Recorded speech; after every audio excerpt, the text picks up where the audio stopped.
मुळात आता प्रश्न असा आहे की सगळं झालंय, फक्त पाणी उपलब्ध असल्याचं प्रमाणपत्र नाही म्हणून योजना पुढे जात नाही असं प्रशासकीय दृष्ट्या सांगितलं जातंय. पण ही बाब मोठी हास्यास्पद आहे. त्याचं कारण असं आहे, जर घोड धरणाच्या ओव्हरफ्लोमधून योजना आहे, म्हणजे घोड धरण भरल्यानंतर ओव्हरफ्लोचं जे पाणी उजनीकडे जातं त्या पाण्यातून 2 TMC साधारण 2 TMC पाणी साकळाई योजनेतून इच्छित भागाला जाणार आहे. म्हणजे जर धरण भरलं तिथून पाणी खाली आलं तर ती योजना चालू होणार आहे, असं कागदावरचं आजचं गणित आहे. मग जर ओव्हरफ्लोचं पाणी पाहिजे तर याला पाणी उपलब्ध आहे हे प्रमाणपत्र का लागतंय, हा विषय कुणाच्याच का लक्षात येत नाही.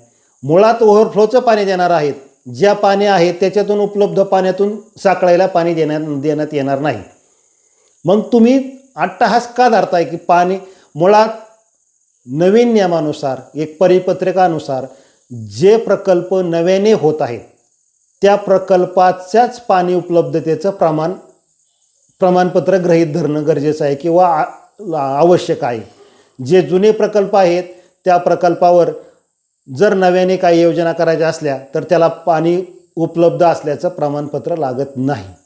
मग हे असताना पाणी उपलब्ध असल्याचं प्रमाणपत्रासाठी अडवणूक का होते साकळाई खालच्या शेतकऱ्यांची, हा विषय मूळ विषय कुणीही अजून लावून धरलेला नाही.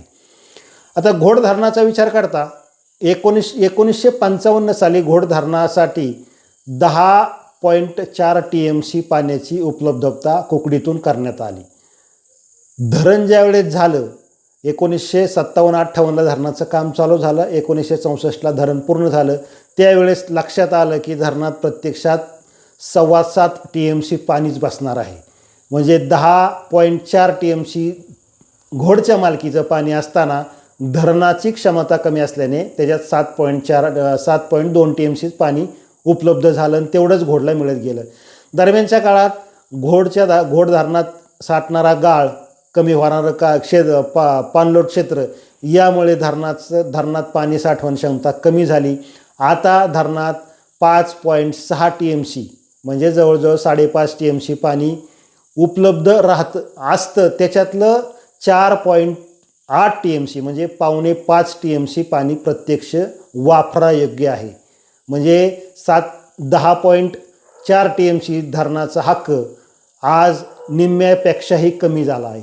एकीकडे घोडला पाण्याची अशी परिस्थिती असताना घोडच्या ओव्हरफ्लोमधून साकळाई योजना करण्यासाठी नाहक अडचणी उपलब्ध केल्या जात आहेत. हे वास्तव कुणीही स्वीकारत नाही आणि कुणी नाकारत पण नाही. एकीकडे घोडमधून सरासरी 3.8 TMC म्हणजे 4.5 TMC कमीत कमी 41 वर्षात पाणी सरासरी गेलं आहे. म्हणजे दरवर्षी 3.5-4 TMC दुष्काळाचा काळ वगळता पाणी गेलेलं आहे, सरासरी आहे ही. यंदा हे 20 TMC पाणी घोडमधून ओव्हरफ्लो होऊन ते उजनीला गेलं आहे. मग एकीकडे अट्टहास का चालला आहे, ओव्हरफ्लोच्या पाण्यावरच तुम्हाला साकळाई योजना करायची ना, सगळे नियम याच्यात बाजूला ठेवले पाहिजेत. मुळात नियम नाहीतच, राजकीय भांडवल करून सगळ्यांची पोळी भाजण्याचा उद्योग चालला आहे. त्याच्यामुळे साकळाईला आडकाठी केली जाते, हा एकीकडे भाग आहे. परंतु साकळाई जरी झाली तरी भविष्यात त्या भागाला पाणी उपलब्ध कमी पडलं, ओव्हरफ्लोमधून जरी पाणी द्यायचं असलं तरी ऐन वेळेस त्यावेळेसही घोडमधून पाणी सोडा आमच्यासाठी हा भागही येऊ शकतो. त्यामुळे जी काही योजना आत्ता करायची आहे ती ओव्हरफ्लोच्या पाण्यावरच व्हावी. त्यामुळे घोडच्या शेतकऱ्यांना, लाभधारकांनाही अडचण येणार नाही आणि साकळाईचे नव्याने समाविष्ट होणारे शेतकरीही त्यांची शेती व्यवस्थितरित्या करू शकतात. पिण्याच्या पाण्याचा स्रोत व्यवस्थित उत्पन्न होऊ शकतो. त्याच्यामुळं राजकारणी लोकांना जरी वाटत असली योजना होऊ नये तरी सरकारने पुढाकार घेऊन विधानसभेच्या अगोदर प्रत्यक्ष ही योजना कार्यान्वित करण्यासाठी प्रत्यक्षात पुढाकार घ्यावा अशी लाभधारकांची म्हणजे त्या भागातील शेतकऱ्यांची इच्छा आहे. पाहू काय होते आपण. नमस्कार.